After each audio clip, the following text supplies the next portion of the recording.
Hello, how's everyone doing today? So today we're going to be talking about two tarot cards. The first one being the Eight of Cups. So the Eight of Cups represents reflection, okay, and also represents the coming together of positive and negative energies to bring about a calm. So it's not only about reflection on the surface, but it's also about inner reflection as well, and the polarities of energy.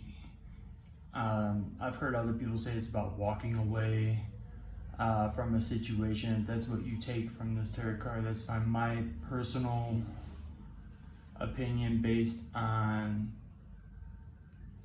the symbolism in the card, tells me is about bringing together blue and red, electrical and magnetic forms of energy into polarization. So that's a key word for this card as well, is polarization, because it is the bringing together of electrical and magnetic currents in order to bring about manifestation. The second card that we have is the Moon. And in the Moon, we have the pillars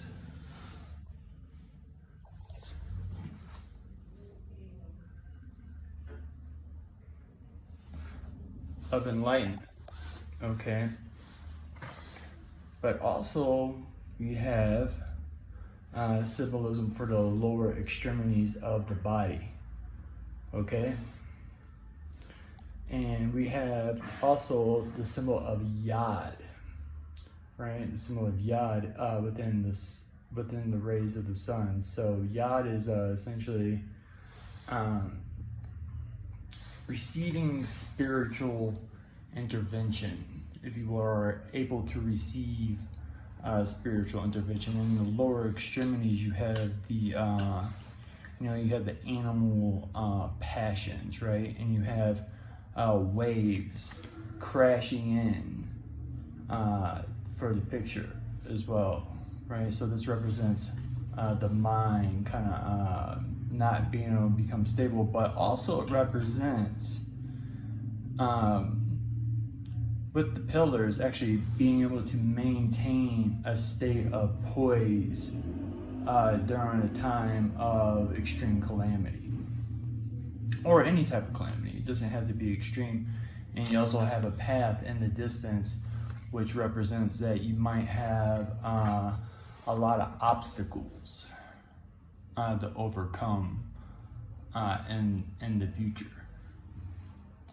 So these two cards, both represented with a lot of moon symbolism and a lot of sun symbolism, represent a lot of different aspects.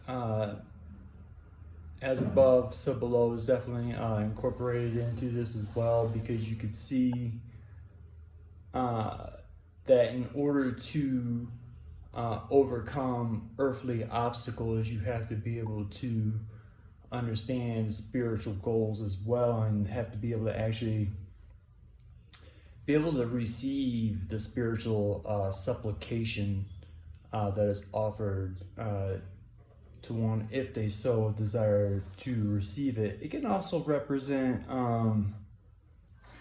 something a little bit more simple, on a simple plane of existence, in just regards to reflection of goals. The Eight of Cups can represent seeking one's goals, right? You're seeking one's goals. It could be sought after that way, because the moon in many ways does represent the lower chakras. That's why the moon is often represented with being evil, right? The moon's often represented as perceived as evil, just as the woman in the Bible is perceived to be as being evil, right? That's why Mary Magdalene right, was taken out of the Bible, right? In this you have Mara, right? So in this card, on another different type of topic, but also related, you also have the concept of Mara, okay? And you also have the concept of red shift and blue shift, okay? And this is what gives us our perception of reality. Okay, so when people say, they say it's reflecting, it's interesting because it's kind of like it's the mind looking back at itself in a way, right? Which is, if I'm not mistaken, associated with Taurus, but I'm not saying this card is associated with Taurus, but this card represents, definitely has a lot of hint about polarization within the card. There's no doubt about that this card is definitely about polarization. So that's a key term that I would take away with this card is polarization. Please excuse me for Dante. Dante! Alright, that's my son Dante. He is an Aries, actually. So, and then we have the moon, and like I don't know if I mentioned this earlier, but this card is actually really fascinating because this card actually, if you have the right kind of eyes, you can actually see like where the human body is in this card and how it all plays out. It's actually pretty fascinating. I'll actually have to actually delve a little bit more into this later. I'm probably actually going to be delving more a bit into perhaps even the cell salts regarding this card. And I don't, pardon me, I don't endorse taking cell salts by any means. I just mean as in like researching in a inorganic, in a biochemical type of way. I don't suggest ingesting cell salts, but however, I'm going to definitely be delving into the topic of cell salts in regards to not only this card, but also possibly some other cards in the future once we kind of start to get into more of the astral charts along with the cards in the future in more advanced classes or discussions. So thank you for listening. I hope you enjoyed the topic of the tarot.